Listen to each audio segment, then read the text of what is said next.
शाहीन है, मैं एक लॉयर हूँ और स्टूडेंट्स इस्लामिक ऑर्गेनाइजेशन का नेशनल सेक्रेटरी हूँ। हम लोग जिस दिन से मामला हुआ है तब से इस पूरी घटना को देख रहे हैं और आज मैं सिर्फ कुछ बातें आपके सामने रखना चाहता हूँ। जावेद मोहम्मद साहब की गिरफ्तारी, उनकी धर्मपत्नी परवीन फातिमा जी और सुमैया फातिमा, उनकी जो 19 साल की बेटी है, जिस तरह से उनको 36 घंटे अवैध तरीके से पुलिस ने हिरासत में रखा और जिस तरह से इस परिवार के घर को बिल्कुल अमानवीय और गैर कानूनी तरीके से ढाया गया, उसके ऊपर कुछ बातें आपके सामने रखना चाहता हूँ। सबसे पहले तो 10 जून को रात में तकरीबन 8:45-9 बजे के बीच में इलाहाबाद पुलिस के कुछ लोग आकर के जावेद साहब से ये कहते हैं कि हम एसपी साहब आपसे बातचीत करना चाहते हैं, और बातचीत करने के नाम पे उन्हें वो पुलिस स्टेशन लेके ही नहीं जाते, बल्कि जावेद साहब खुद अपनी बाइक में बैठ के उस दिन पुलिस स्टेशन गए।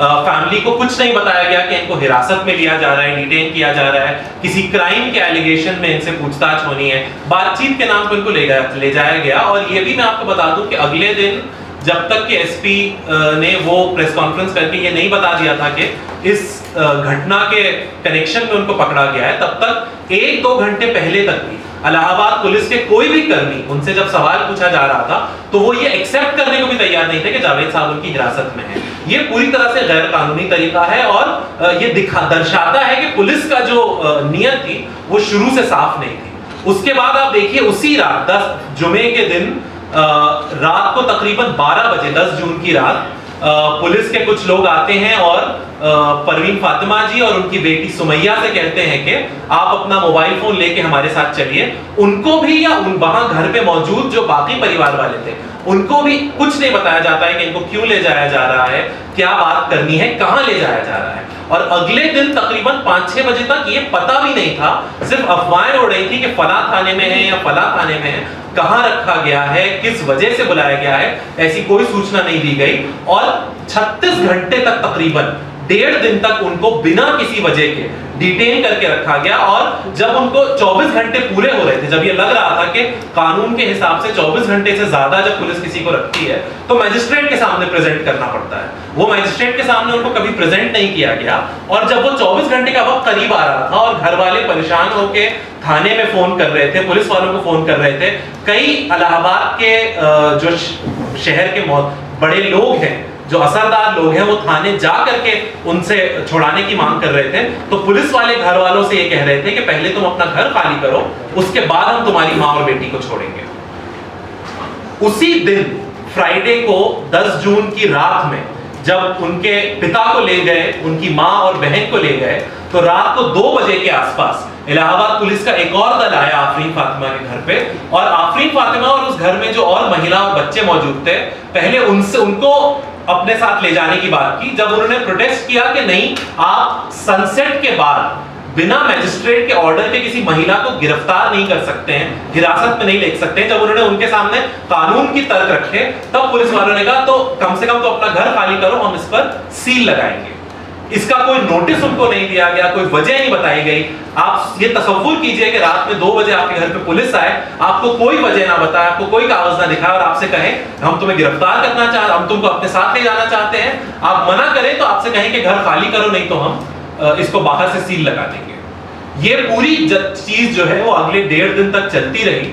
अगले दिन जब भीड़, मोहल्ले वाले लोग इकट्ठा हुए, भीड़ इकट्ठा हुई, तो पुलिस कुछ पीछे हटी, लेकिन रात को शनिचर की रात में फिर वही चीज रिपीट हुई।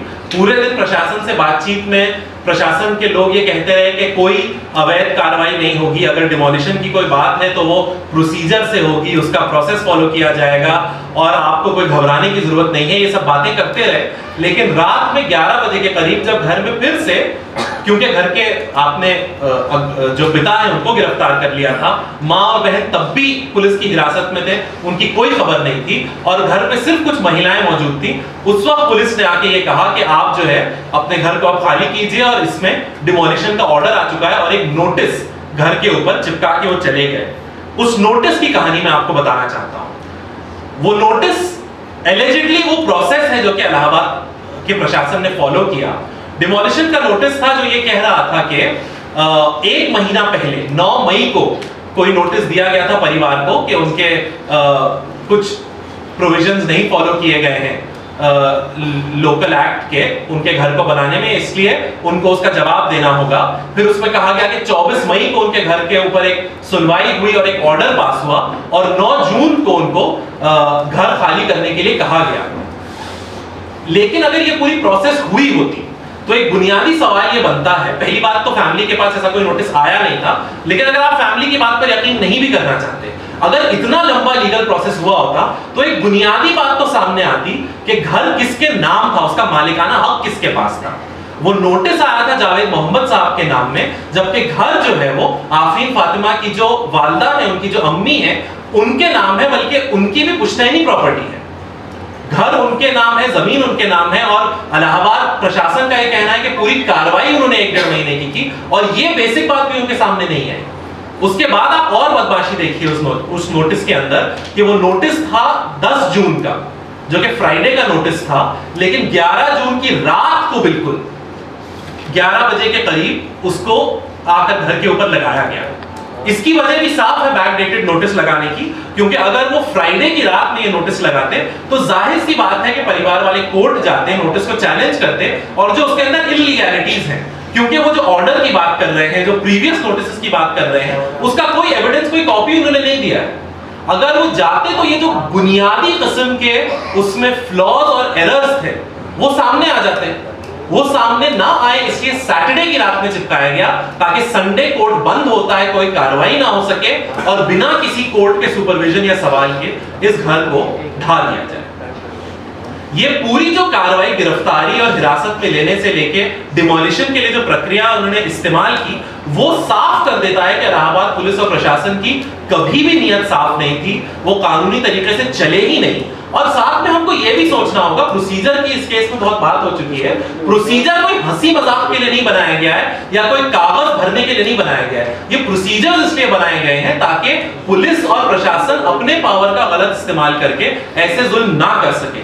लेकिन इलाहाबाद में पुलिस ने और प्रशासन ने जावेद मोहम्मद साहब और उनके पूरे परिवार के साथ इसी तरह का जुल्म किया है और कंप्लीटली इल्लीगल और अनकॉन्शनेबल तरीकों से पहले उनको हिरासत में रखा गया, आज भी जावेद साहब को अपनी गिरफ्तार करके रखा हुआ है और उस पूरे परिवार के घर को बिना सोचे समझे, बिना कानून का बेसिक प्रोसीजर फॉलो किए उसको ढाया गया है। इसके अलावा हम कोई बात नहीं रखना चाहते, ये बेसिक फैक्ट्स हैं जो आपके सामने हैं और हमें उम्मीद है कि आप लोग भी और मुल्क की जो जुडिशरी है जिसके सामने ये जाने वाला है, हम उम्मीद करते हैं कि वो लोग भी जिस तरह कानून का खिलवाड़ किया गया है और उसका मजाक बनाया गया है, उसके ऊपर कोई सख्त रवैया इख्तियार करेंगे। शुक्रिया। हमारी वीडियोस देखने के लिए बेहद शुक्रिया। मिल्लत टाइम्स की खबरें पढ़ने, सुनने और देखने के लिए गूगल प्ले स्टोर से ऐप डाउनलोड करें। यहाँ आप उंगली की क्लिक में पढ़ सकते हैं 4 ज़बानों में न्यूज़, उर्दू, हिंदी, अंग्रेज़ी, बांग्ला।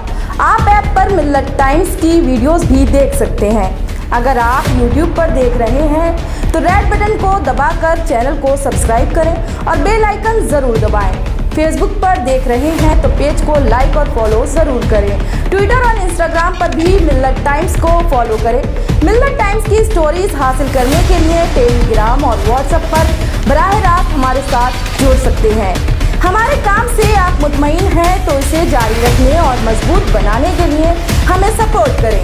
स्क्रीन पर दिख रहे और डिस्क्रिप्शन में दिए गए अकाउंट नंबर पर मिल्लत टाइम्स को अपनी रकम भेज सकते हैं। अगर आपके इलाके का कोई मामला है, आपकी मसाइल को मीडिया में जगह नहीं दी जा रही है, तो हमें ईमेल करें या व्हाट्सएप पर मैसेज करें, हम उठाएंगे आपकी आवाज़। मिल्लत टाइम्स मतलब मजलूमों की आवाज़, नफरत के खिलाफ जंग, फर्जी खबरों से निजात। www.millattimes.com